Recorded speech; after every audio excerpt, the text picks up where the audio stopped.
오늘 우리에게 들려주시는 하나님의 말씀은 구약성경 중에 예레미야 12장 1절로 5절까지의 말씀입니다. 구약성경 1070면에 있습니다. 예레미야 12장 1절부터 5절까지의 말씀입니다. 이 계시의 말씀을 봉독할 때에 살아계신 하나님의 음성을 들으실 수 있기를 바랍니다. 여호와여, 내가 주와 변론할 때에는 주께서 의로우시니이다. 그러나 내가 주께 질문하옵나니 악한 자의 길이 형통하며 반역한 자가 다 평안함은 무슨 까닭이니이까? 주께서 그들을 심으심으로 그들이 뿌리가 박히고 장성하여 열매를 맺었거늘 그들의 입은 주께 가까우나 그들의 마음은 머니이다. 여호와여, 주께서 나를 하시고 나를 보내시며 내 마음이 주를 향하여 어떠함을 감찰하시오니 양을 잡으려고 끌어낸 것 같이 그들을 끌어내시되 죽일 날을 위하여 그들을 구별하옵소서. 언제까지 이 땅이 슬퍼하며 온 지방의 채소가 마르리이까?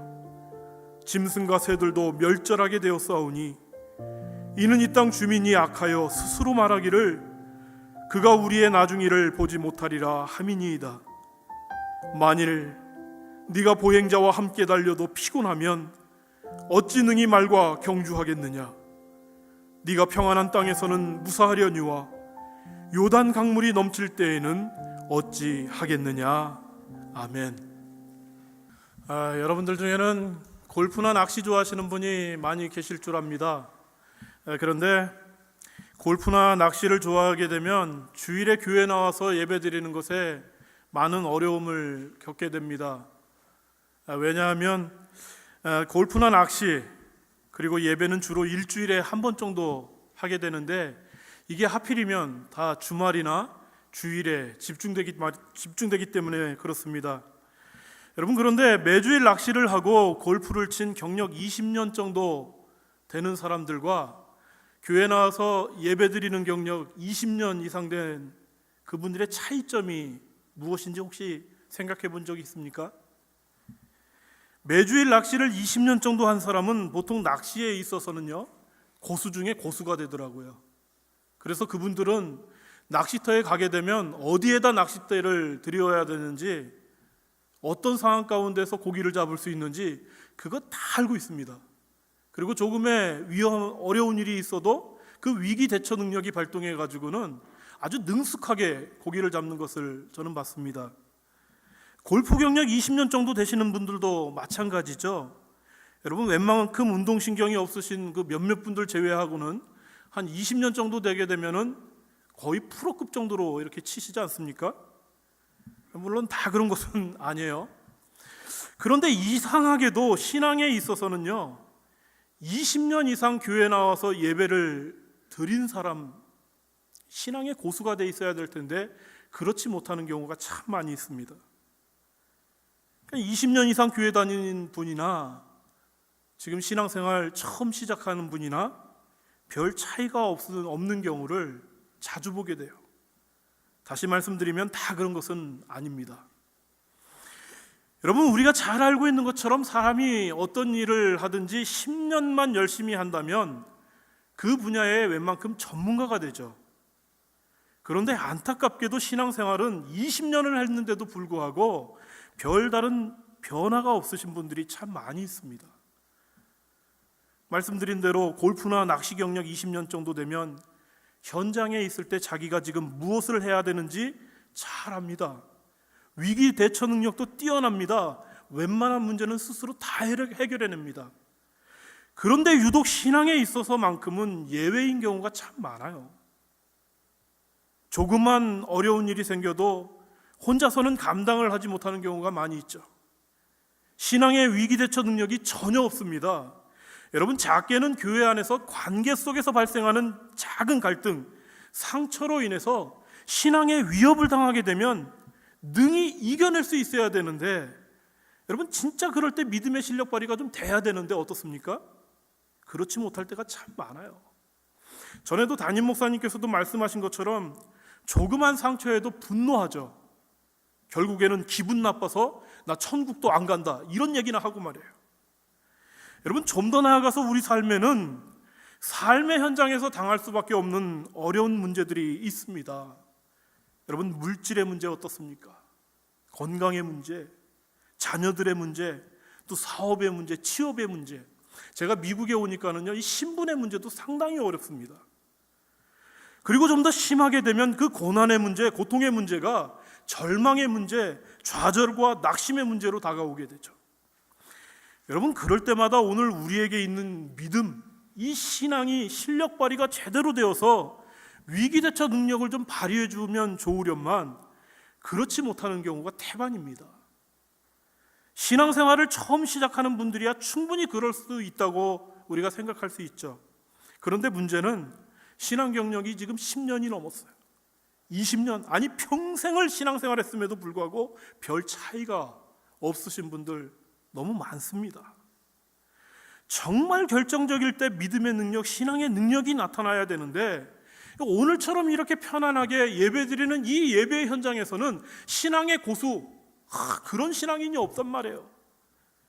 그러다가도 진짜 신앙의 모습을 보여야 할 때는 그렇지 못한 경우가 여러분 허다해요. 여러분들은 어떻습니까? 여러분, 인생의 어려움 가운데 빠졌을 때, 인생의 문제로 힘들고 어려운 시기를 지날 때에 정말 유용하게 발휘해 줄 수 있는 신앙의 무엇인가가 좀 여러분들에게 대비가 될 수 있었으면 좋겠어요. 우리가 겨울이 시작이 되면은 뭐 독감 예방주사 이런 것도 맞잖아요. 저는 신앙에 있어서도 좀 우리가 좀 예방접종 같은 것도 좀 필요하다. 왜냐하면 이러한 일이 있을 때 우리가 미리 대비를 해가지고 다음번에는 이러한 상황 가운데서 무너지는 신앙이 아니라 그때도 힘을 내고 빛을 발휘해 줄 수 있는 아주 정말 품격이 넘치는 그런 신앙의 삶을 살아갈 수 있기를 원하기 때문에 그래요. 여러분, 특별히 오늘 함께 읽은 말씀은 눈물의 선지자 예레미야를 통해서 오늘 이 시대의 삶 속에서 하나님을 향하여 가장 많이 하게 되는 질문을 하나님께 하는 것을 보여줍니다. 여러분, 이 말씀을 통해서 조금 전에 말씀을 드린 것처럼 신앙의 무엇인가 예방주사 같은 것들을 좀 준비할 수 있는 그런 은혜가 있기를 원합니다. 이 예레미야가 하나님께 질문한 질문이 뭐냐 하면 한마디로 말하면 오늘 말씀 제목처럼 무슨 까닭입니까? 라는 질문이었어요. 하나님이 살아계시다면 왜 악인들은 저렇게 잘 살고 우리 믿음의 사람들은 이토록 힘든 삶을 살아가야 됩니까? 하나님, 무슨 이유입니까? 까닭이 뭡니까? 여러분, 이 질문에 친히 하나님께서 대답을 해주시는데요, 이 하나님의 질문이 오늘 우리에게 희망이 되고 예방약이 됐으면 좋겠어요. 오늘날 이 세상을 살아가는 우리들에게도 도무지 이해할 수 없는 일, 받아들일 수 없는 일들 참 많이 있죠. 여러분, 대부분 이런 일들은 우리의 의지하고 전혀 상관없이 우리 삶의 현장 가운데 일어나기 때문에 더욱 우리를 당황스럽게 만들고 힘들게 만들죠. 건강하셨던 분이셨는데 쓰러지셔서 수술을 받았는데 깨어나지를 못해요. 3일 만에 돌아가시는 분을 봤습니다.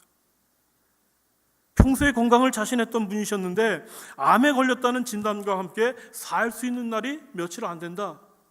그런 청천벽력과 같은 그러한 소리를 전해주시는 그러한 집사님도 계셨어요. 멀쩡하던 회사가 부도나기도 합니다. 건강하게 공부 잘했던 자녀들이 갑자기 세상을 떠나기도 해요.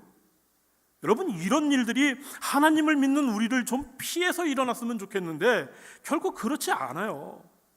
우리는 하나님을 믿으면 좀 잘 돼야 될 것 같은데 믿는 사람이나 믿지 않는 사람이나 이러한 일들은 동일하게 일어난다고요. 아니요, 어떻게 보면 하나님을 믿고 예수님을 믿는다는 우리에게 더 심각하게 다가오는 것 같아요.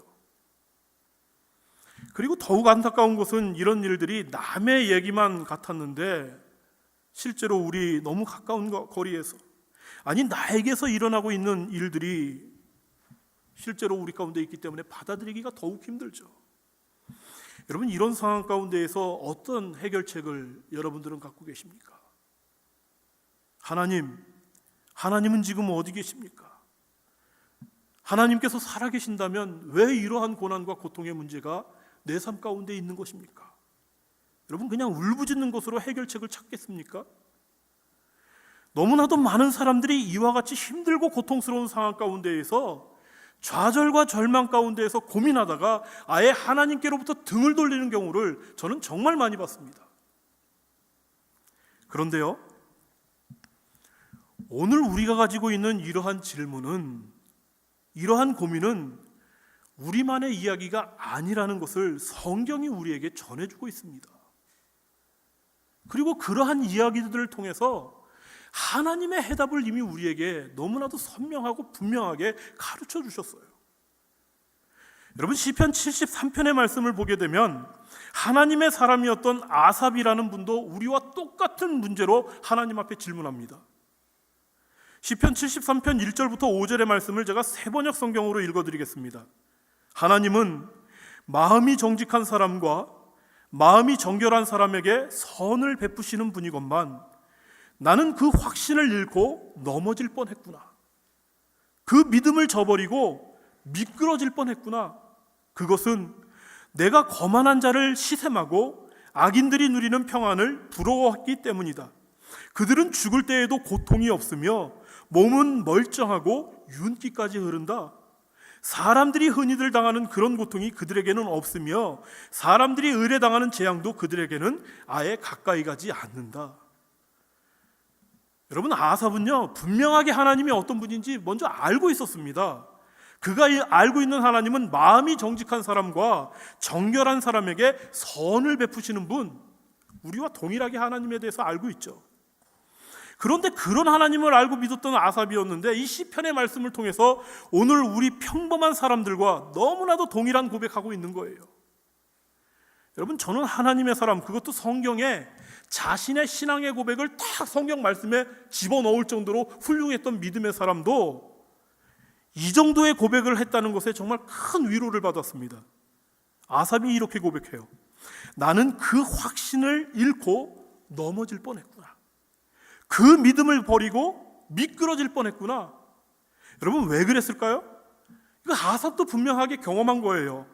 이 땅의 믿음의 사람들은 참 어렵고 힘든 그 삶을 살아가는데 거만한 사람들, 악한 사람들, 우리의 인생의 눈으로 볼 때 보니까는 너무나도 근사한 삶을 살아가는 거예요. 배가 아플 정도로 잘 살고 있습니다. 평안한 삶을 살아가요. 아삽이 그들의 삶을 뭐라고 표현했느냐 하면은요, 그들은 죽을 때에도 고통이 없다. 몸은 멀쩡하고 윤기까지 흐른다. 어때요? 공감이 되는 말씀 아니에요? 사람들이 흔히들 당하는 그런 고통이 그들에게는 없으며 사람들이 의뢰당하는 재앙도 그들에게는 아예 가까이 가지 않는다. 여러분, 오늘 우리들이 사는 세상과 어쩜 이렇게 똑같은 그러한 삶인지 이 말씀이 우리에게 분명하게 선언해요. 이게 지금으로부터 3000년 전의 얘기입니다. 동일해요. 그런데 여러분, 이러한 고민과 갈등은 하박국 선지자도 동일하게 경험하지 않습니까? 하박국 1장 2절부터 4절의 말씀을 보면 이렇게 기록합니다.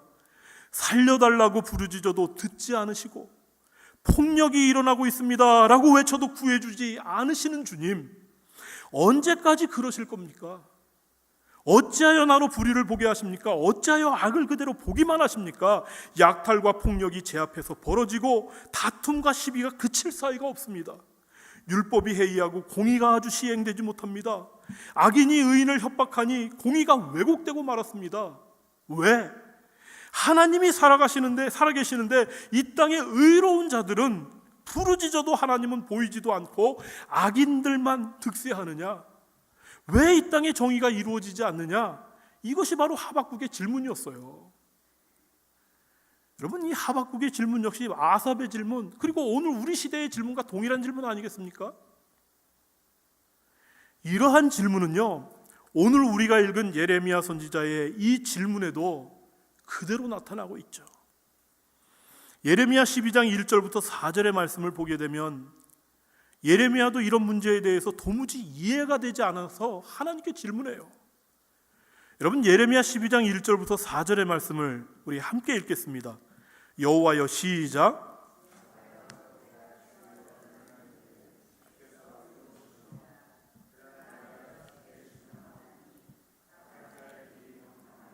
반역한 자가 다 평안함은 무슨 까닭이니까? 주께서 그들을 심으심으로 그들이 뿌리가 박히고 장성하여 열매를 맺었거늘 그들의 입은 주께 가까우나 그들의 마음은 머니이다. 여호와여, 주께서 나를 아시고 나를 보시며 내 마음이 주를 향하여 어떠함을 감찰하시오니 양을 잡으려고 끌어냄과 같이 그들을 끌어내시되 죽일 날을 위하여 그들을 구별하옵소서. 언제까지 이 땅이 슬퍼하며 온 지방의 채소가 마르리이까? 짐승과 새들도 멸절하게 되었사오니 이는 이 땅 주민이 악하여 스스로 말하기를 그가 우리의 나중일을 보지 못하리라 함이니이다. 여러분, 예레미야는요, 하나님께서 의로운 분이시고 공의의 하나님이시라는 것 너무나도 잘 알고 있었어요. 그렇기 때문에 더욱 이해가 가지 않는 거예요. 공의의 하나님이 살아계시는데 왜 악한 자의 길이 이렇게 형통하며 반역한 자가 이렇게 평안할까? 이해가 되질 않는 겁니다. 여러분 어떠세요? 지금 예레미야와 아삽 그리고 하박국 선지자가 가지고 있는 이 질문 이해가 되시지 않습니까? 이들의 질문은 다른 게 아니에요. 하나님은 살아계시는데 어떻게 악인들은 하는 일마다 잘 되고 형통합니까? 하나님이 살아계시는데 어떻게 이 땅에 있는 이 믿음의 사람들은 이렇게 힘들고 어렵고 고통스러운 과정을 경험해야 됩니까? 여러분, 이 아삽의 질문, 하박국의 질문, 예레미야의 질문, 지금으로부터 3000년 전, 2500년 전에 하나님을 향하여서 물었던 이 질문, 이거 사실 우리의 질문과 동일한 질문이에요. 여러분, 이러한 질문이 오늘 저와 여러분들에게 있을 터인데 어떤 해답을 가지고 계십니까? 이러한 절망과 이러한 고난 가운데에서 믿음의 삶을 살아가는 동안에 만약에 이러한 일들이 있다면 여러분 어떻게 반응하실 준비가 되어 있습니까? 하나님의 말씀을 보게 되면 그 해답이 나와요. 여러분, 아삽의 질문이 무엇이었습니까?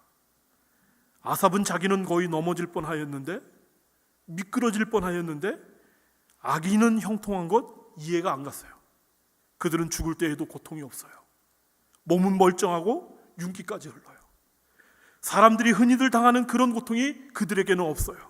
사람들이 의뢰당하는 재앙도 그들에게는 아예 가까이 가지도 않아요. 아삽으로는 전혀 이해가 되지 않았어요. 그런데 아삽이 이해되지 않는 그 상황에서 정말 너무너무 놀라운 고백을 합니다. 시편 73편 16절부터 19절의 말씀을 보게 되면 내가 이 얽힌 문제를 풀어보려고 깊이 생각해 보았으나 그것은 내가 풀기에는 너무나 어려운 문제였습니다. 그러나 마침내 하나님의 성소에 들어가서야 악한 자들의 종말이 어떻게 되리라는 것을 깨닫게 되었습니다. 주님께서 그들을 미끄러운 곳에 세우시며 거기에서 넘어져서 멸망에 이르게 하십니다. 그들이 갑자기 놀라운 일을 당하고 공포에 떨면서 잡치를 감추며 마침내 끝장을 맞이하게 됩니다. 여러분, 이 문제는 아삽에게도요 너무나도 어렵기 때문에 깊이 생각해도 유한한 인간의 지혜로는 깨달을 수 있는 문제가 아니었습니다. 그런데 아삽이 하나님의 성전에 들어갈 때에야, 예배를 통해서 하나님의 임재를 경험했을 때에야 비로소 악인과 선인의 결국을 알게 되었다. 그 성소에서 하나님이 누구신지, 어떤 분이신지 그가 경험했을 때에 비로소 지금 가지고 있는 그 의문을 해결할 수 있었다, 그렇게 말해요. 여러분, 이 땅에서의 삶으로 끝나는 인생이 우리 삶의 전부라면 이건 절대 이해가 안 되는 거예요. 그러나 아삽이 그 하나님을 알고요, 그 하나님 앞에 있는 우리 존재가 어떤 것임을 알게 되었을 때, 그리고 우리의 삶이 이 땅에서의 삶으로 끝나는 인생이 아니라 영원한 하나님의 나라에서의 삶도 우리 가운데 분명히 있는 삶을 그가 알았을 때예요, 이 문제가 해결이 됩니다. 그래서 결국 아삽이 이렇게 고백합니다. 시편 73편 25절부터의 말씀을 보게 되면 이렇게 고백해요. 내가 주님과 함께하니 하늘로 가더라도 내게 주님밖에 누가 더 있겠습니까? 땅에서라도 내가 무엇을 더 바라겠습니까? 내 몸과 마음이 다 시들어가도, 여러분 잘 들어보세요, 하나님은 언제나 내 마음에 든든한 반석이시요 내가 받을 몫의 전부이십니다. 주님을 멀리하는 사람은 멸망할 것입니다. 주님 앞에서 정죄를 벌이는 사람은 주님께서 멸하실 것입니다. 하나님께 가까이 있는 것이 나에게 복이니 내가 주 하나님을 나의 피난처로 삼고 주님께서 이루신 모든 일들을 전파하렵니다. 우리 인생의 비밀이 이 땅 가운데에서 끝나는 인생으로 끝나는 인생이 아님을, 그것이 인생의 비밀임을 이 아삽이 깨달았을 때에는요, 하나님만이, 오직 하나님만이 우리 인생의 전부임을 깨달았을 때는요, 하나님 곁에 있는 것만으로도 다 만족하는 거예요. 나의 삶이 어떠느냐 그거 상관없다라고 지금 아삽은 그걸 고백하는 거예요. 여러분, 하박국 선지자는 어떻습니까? 그의 질문 다시 한번 생각해 보세요. 왜 하나님이 살아계시는데 이 땅의 의로운 자들은 부르짖어도 하나님은 보이지도 않고 악한 것들이 득세하느냐? 왜 이 땅에 정의가 이루어지지 않느냐? 이거였어요. 여러분, 이 질문에 하나님이 무엇이라고 대답하십니까? 하박국 2장 4절의 말씀을 보게 되면, 보라, 그의 마음은 교만하며 그의 속에서 정직하지 못하니라. 그러나 의인은 그 믿음으로 말미암아 살리라 함과 같으니라. 여기에 비밀이 있어요. 하나님께서 의인은 믿음으로 말미암아 산다고 말씀해 주셨어요. 그런데 그 믿음이 이 하박국에서는 무엇으로 표현됩니까? 하박국에서 우리가 가장 좋아하는 말씀이 있죠. 하나님은 의인은 믿음으로 말미암아 살아. 이 땅 가운데 악인들이 그렇게 정말 잘되고 평안하고 그러한 것 바라보면서, 그러한 것 부러워하면서 사는 것이 아니라 의인은 믿음으로 말미암아 살아. 그런데 하박국이 말하는 그 믿음이 무엇인지 아십니까? 우리가 너무나도 좋아하는 말씀이에요. 비록 무화과 나무가 무성치 못하며 포도나무에 열매가 없으며 감람나무에 소출이 없으며 밭에 식물이 없으며 우리의 양이 없으며 외양간에 소가 없을지라도 나는 여호와를 인하여 즐거워하며 나의 구원의 하나님을 인하여 기뻐하리로다. 주 여호와는 나의 힘이시라. 나의 발을 사슴과 같게 하사 나로 나의 높은 곳에 다니게 하시리로다. 이게 호세아의 믿음이었어요. 여러분, 믿음은 내가 어디로 가야 될지 정말 아무것도 모르는 그 절망적인 상황 가운데에서도 그 길을 하나님께서 이끌어 주신다는 그 분명한 것, 그것 하나 붙들고 나아가는 것, 그리고 그때 하나님께서 우리의 삶을 지켜주신다, 그게 믿음이라는 것입니다. 다시 오늘 말씀으로 돌아와서 예레미야 선지자의 질문 보십시오.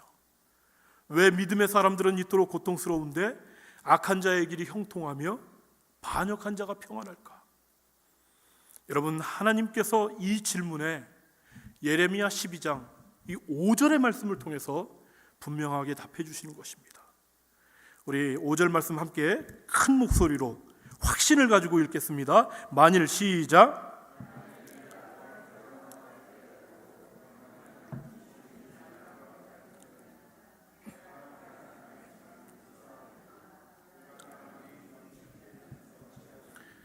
만일 내가 보행자와 함께 달려도 피곤하면 어찌 능히 말과 경주하겠느냐? 네가 평안한 땅에서는 무사하려니와 요단 강물이 넘칠 때에는 어찌하겠느냐? 여러분, 하나님은 우리 믿음의 사람들이요, 그저 그런 평범한 인생 살기 원하시지 않으세요. 말과 경주에도 능히 이길 수 있는 믿음의 삶, 요단 강물이 넘쳐나는 그 절망적인 상황 가운데에서도 능히 살아나는 능력의 삶을 살아가기를 원하시는 것, 그게 하나님의 뜻이라는 거예요. 여러분, 하나님께서 하나님의 자녀들이 강한 믿음의 사람으로 살아가기를 원하시기 때문에 오늘날 이 땅의 우리의 삶 가운데 믿음의 사람들은 이토록 고통스러운데 반하여서 그 악한 자의 길이 형통하고 반역한 자가 평안한 것, 이것을 가능케 하셨다라는 거예요. 이 말씀 통해서 아직 가장 좋은 것 오지 않았다, 아직 게임 끝나지 않았다, 그것 지금 예레미야에게 선언해 주시는 겁니다. 여러분, 군인들이 훈련을 받을 때 편안하고 안락한 환경에서 훈련을 받으시는 그런 군인들 있습니까? 중요한 임무를 맡은 군대일수록요, 특별한 임무를 맡은 군대일수록 훈련을 일부러 극한 상황을 연출하고 그것을 극복하게 하지 않습니까? 군대도 안 갔다 온 사람이 이런 얘기하려니까 되게 어려워요, 사실은. 쓰러질 수밖에 없게 만들고요, 포기하고 싶을 정도로 힘들게 만들어요. 그런데 그 훈련 중에 받는 여러 가지 고난과 역경은 우연한 것이 아니잖아요. 그냥 기획된 거예요. 그를 정말 좋은 군인으로 만들기 위해서 그것은 계획된 훈련이란 말이에요. 계획된 고난이에요. 계획된 고통이란 말이에요. 여러분, 훈련병에게 고난과 역경이 없다면 그는 절대로 강한 군인이 될 수가 없어요. 여러분, 강한 군인이 되지 못하면 정말 실제 현장, 그 전쟁에서 그는 나라는 둘째치고 자신의 생명조차도 보존할 수 없는 것 아니겠습니까? 그렇기 때문에 죽을 것만 같이 힘든 그 혹독한 훈련도요, 죽으라고 훈련을 시키는 것이 아니라 사실은 죽지 말라고 살아나게 하기 위해서 훈련시키는 것 아니겠습니까? 여러분, 우리가 이 세상에서 당하는 고난과 역경에도 바로 그와 같은 하나님의 의도가 있는 거예요. 하나님은 우리 한 사람 한 사람이 지극히 평범하여 믿음이 없는 사람이나 믿음이 있는 사람이나 불신자가 비슷하게 살아가는 거, 그거 원치 않으세요. 하나님은 우리 모두가 특별한 사람들 되기를 원해요. 믿음에 있어서만큼은 너무나도 특별한 삶을 살아가기를 하나님이 원하고 계세요. 그래서 우리의 이성적인 판단과 지적인 능력으로는 도무지 이해할 수 없는 방법으로 우리를 훈련시키십니다. 여러분, 편하고 안정된 환경에서만 살면 우리들은 약해질 수밖에 없기 때문에 그래요. 이것이 오늘 우리에게 벌어지는 이해할 수 없는 고난과 고통의 이유입니다. 여러분, 그렇기 때문에 하나님은 지금 어디 계십니까? 하나님이 살아계신다면 왜 이런 고난과 고통의 문제가 나에게 있습니까? 이렇게 부르짖음이 절로 나오는 고난의 상황을 맞이하셨다면 꼭 기억해야 할 하나님의 말씀이 있어요. 아니, 거기까지 가지도 맙시다. 신앙생활 하면서 성질나고 힘들고 어려울 때 하나님을 믿는다는 것이 고작 이것밖에 안 되는 것인가? 여러분, 자주 생기지 않습니까? 우리 삶에서. 그런 생각이 들 때에요, 반드시 기억해야 될 것 몇 가지만 말씀드릴게요. 첫째는 하나님께서 우리를 믿어주신다는 것입니다. 우리 인생은 죄 때문에 고난을 당하는 것이 사실이지만 고난과 고통의 원인이 죄 때문만은 아닐 때가 있어요. 여러분, 욥을 보세요. 욥은 까닭없는 고난을 당하지 않습니까? 그런데 욥에게 있어서는 그것이 까닭없는 고난이었지만은 성경을 보게 되니까 욥이 당한 고난은 까닭없는 고난이 하나님 쪽에서는 아니었어요. 여러분, 욥은 참된 믿음의 사람이었습니다. 얼마나 신앙이 좋았는지 하나님께서 사탄에게 욥을 탁 시켜 세워주는 거예요. 사탄아, 네가 내 종 욥을 본 적이 있느냐? 욥과 같이 순전하고 정직하여 하나님을 경외하고 악에서 떠난 자가 없다. 와, 이런 얘기를 저한테도 좀 해줬으면 좋겠어. 이런 하나님의 말에 사탄이 발끈하지 않습니까? 그래서 반문해요.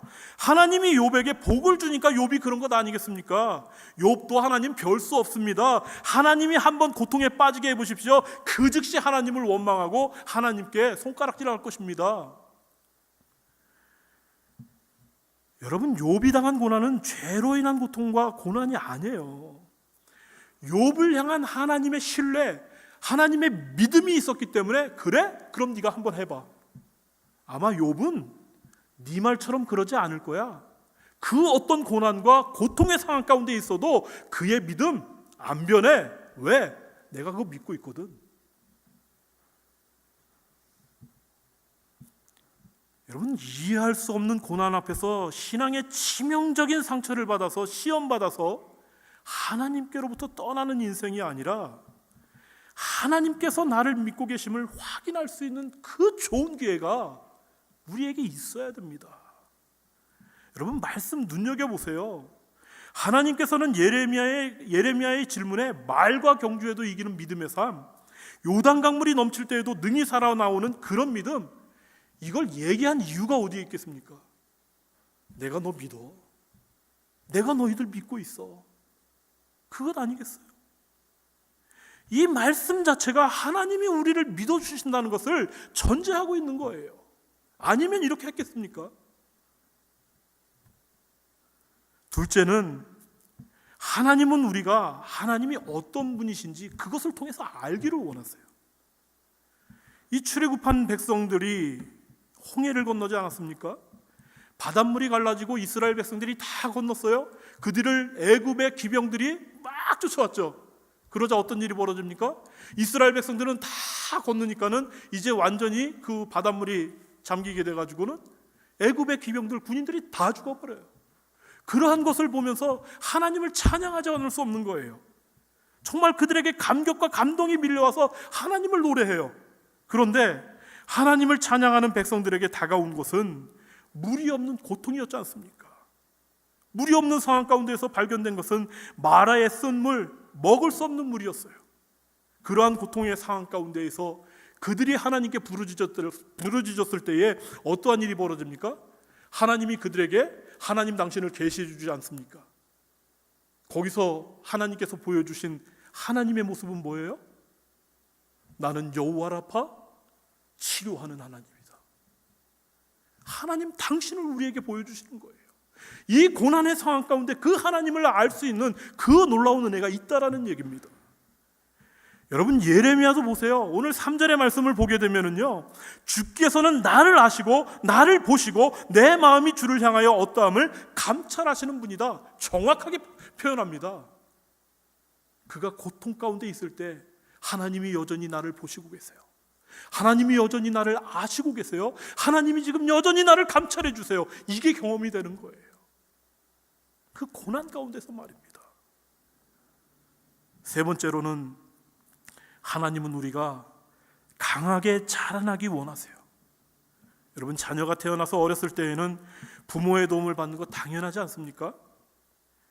이것은 부모에게도 여간 큰 기쁨이 아닐 수 없어요.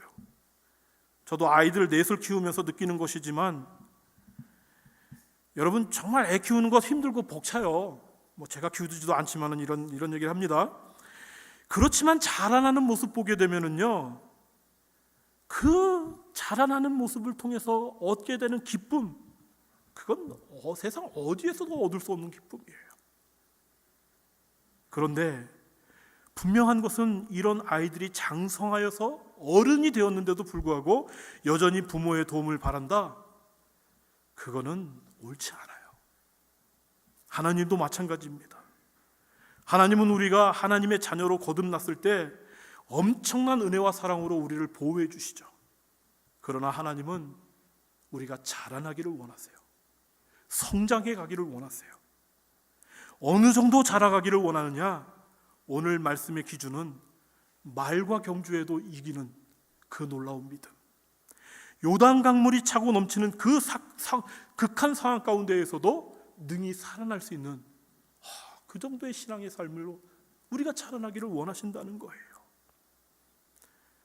여러분 이것이 하나님께서 오늘 우리에게 여러 가지 상황과 환경을 통해서 고난 가운데, 고통 가운데, 심지어 좌절과 절망 가운데 그렇게 내모는 이유예요. 여러분 지금까지는 정말 모르면 몰랐지 이제 알았어요. 여러분 어떻게 살아야 하겠습니까?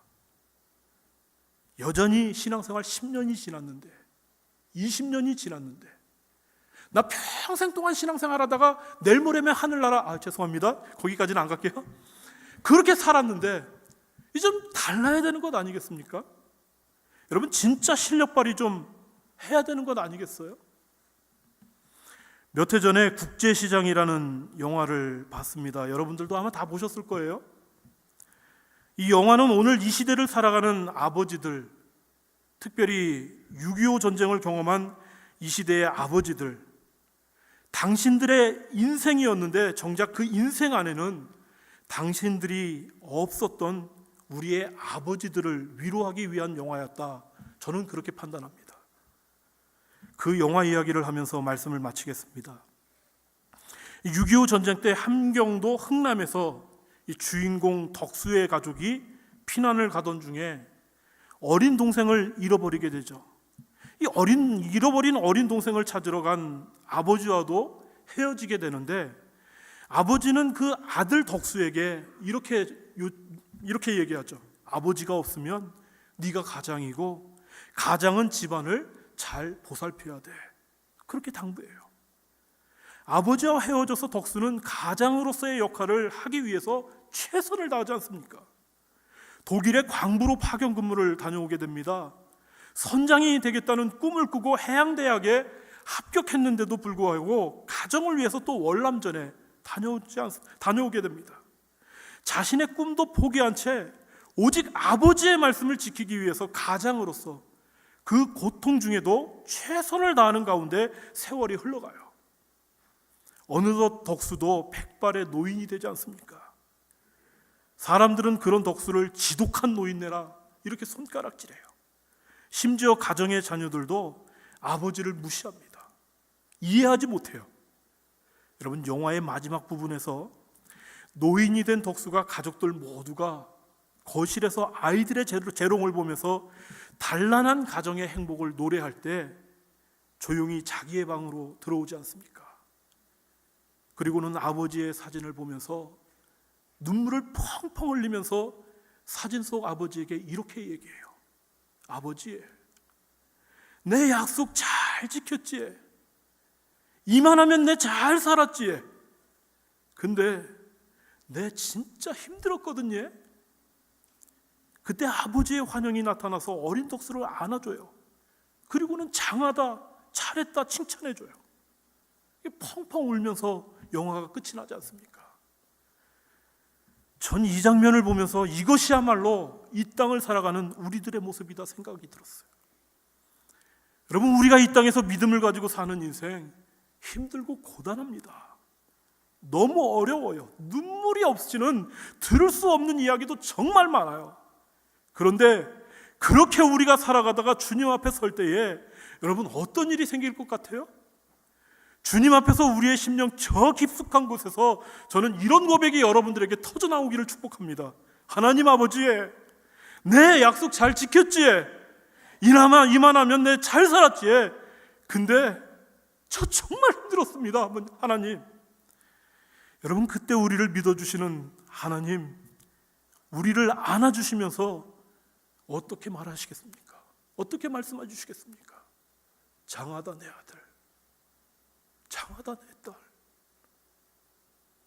이것이 우리의 심령 가운데 들려주시는 하나님의 음성이기를 축복합니다.